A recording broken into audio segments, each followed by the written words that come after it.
Јас си стојам на констатацијата дека вашите говори и реплики се со еден чуден и интересен смисол за драматургија.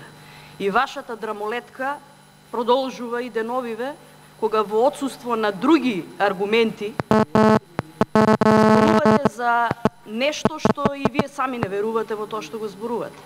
И сигурно е очајот толку голем во вашата партија, што од една страна вашиот лидер на медиуми се обидува да им се додвори на албанците во Република Македонија и да каже колку тоа ВМРО ДПМН направило за албанците, какви све закони не биле донесени, како двојазичноста функционирала и во изминативе неколку години, а од друга страна вас како пратеници да ве исправа пред срамот да си пукате во нога на оние аргументи што тој ги дава во медиуми.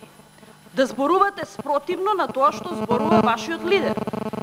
И очигледна е таа контрадикторност во вашата пратеничка група, бидејќи вашиот лидер го нема во првите редови, за да каже дека вие како пратеничка група ќе го поддржите овој закон. И јас сум повеќе убедена од тоа.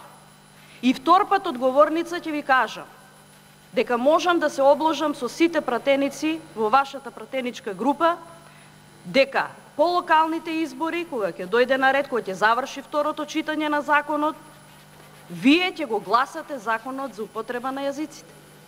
И тоа ќе биде едно од најголемите ваши политички порази и изгубено време во овој период, наместо да ја злоупотребувате говорницата за непродуктивни дебати, да кажете малку повеќе со животот.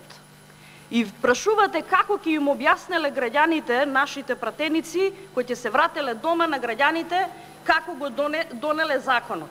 Па еве јас вас ќе ве прашам, како вие во 2011 година како пратеник од редовите на ВМРО ДПМН им ја објаснивте на вашите прилепчани потребата пред формирање на влада да пристапите кон измена на законот за употреба на јазиците и со мислење округло па на ќоше од Министерство за правда да амнестирате воени злосторства.